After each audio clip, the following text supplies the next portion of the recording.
Alright, hello and welcome to the Arms Race. I am, of course, your host, Sume Ninjas. Hey guys, what's up? So, our last episode, we set up the communications network. This episode, we're going to focus on our troop transports. That was our main problem last time, was our troop transports weren't up to snuff. I will discuss these in a later episode, trust me. I shouldn't have even highlighted them. Anyway, distractions aside, looks like my brother's built some new ships. That should be interesting to see. Okay, so first off is the... Oh, by the way, I still love that name, the cereal box. It's amazing. So I decided to go off of it. We have the A4 Mach 2 Razor cereal box. Now what's different from the normal cereal box is the fact that I put a bit more armor on it, not too much, and I added these weapons. So let's habitually launch it. Well, I was going to say save then launch, but you know, saved is whatever. We're just going to launch it real quick. Well, not real quick, but good old Jebediah Kerman. He's back. Shoot. That reminds me of something. I'm not going to shoot at my poor mobile communications network. Yeah, that reminds me of a little minor complaint I have about the loading system. I love that they added the crew manifest mod a few patches back, but what I would like is that like these inside here, these little seats that you could fill those. There'd be an option to fill those, like from the vehicle assembly. At the time of this filming, the new update will be coming out very, very, very soon. So it'll be interesting to see how that will change Mars and I's ship design. So anyway, this is the Razor cereal box, as I said before. And we're just going to hit the brakes here and show off its weapon capabilities. Now, I was watching people that are far more experienced with this than me, and I realized whenever they're doing the battle scenes, they keep all the UI stuff off. They like line up the shot, turn off the UI. And I think that's a brilliant idea. I think from now on I'm going to do this. That being said, let's fire the first one out the back, or out the front, excuse me, out the front. Weird, awkward turn of phrase there. And, yeah. Now, what I've realized about these missiles is the higher up they are, I mean, this is like really Sume, I had no idea. The higher up they are, the more thrust they get, and the more thrust they get, the better they are. Yeah, I've been watching a lot of, well, mostly Macy Dean, who is my direct inspiration for doing this. And his are in space, obviously, and better suited. But they work pretty well going from high up. So yeah, that's the Razor cereal box. I should have reverted flight. I'll do that later. Alright, now let's load up the spaceplane hangar. Razor cereal box. Let's load up the second one. That's a scary name, by the way, the Minotaur, or however you pronounce it. I've always been a stupid person at pronouncing names. This is the Steel cereal box. Try saying that 3 times fast. Steel. Not even gonna. As you can see, yeah. So basically, what I did was I added more capacity, which is going to be complete hell to load, by the way. This basically happened. I was trying to put new armor on it, and I screwed up and placed it in the wrong place and decided to go with it. So it's better armored, more wheels, F ton of struts. So let's load this up real quick.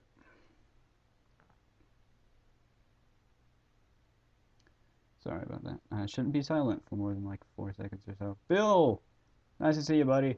I love the front of this looks pretty baller. I'm just gonna pause here just in case I decide to use this for the thumbnail. Who knows at this point? So let's test this baby out. Now, as most of you are well aware, I have another. I record my sound with my laptop, and basically, whenever I'm bored, I'm sitting around bored, in places that I probably should be doing stuff, admittedly. Um, I design these wherever and just upload them to, the cloud or whatever. And I don't know what I'm saying. I'm just ranting at this point because I'm looking at my time and I'm like, ah. Oh boy, it's been one of those days. Um, so yeah, this is more armored, more. Well, I want to say less susceptible to ramming, but they could still get our wheels. That is major problem that we're gonna have to figure out later if my brother ever learns to exploit it. So it's bulkier and slower, but it has more capacity and better all-terrain stuff. Whoa. Yeah, there's been this weird thing with wheels lately, where if there's too many of them, they'll like turn.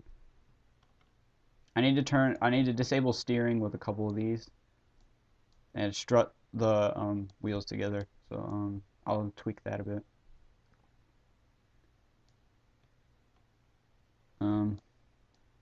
So yeah, or some wheels could not be touching the ground. I can't tell. Um, Hopefully for Christmas or whatever, I'll get some upgraded RAM space, and a new video card for this lovely computer, so that I can, um, run it in higher quality. So let's just park it up, take a survey. It's pretty baller looking. I should put. Oh man, you know what? That's such a brilliant idea. I'm gonna revert back to the spaceplane hangar and do something I rarely do, and that is, well, build in front of you guys. It really makes me uncomfortable building because I don't want to like speed it up or narrate over.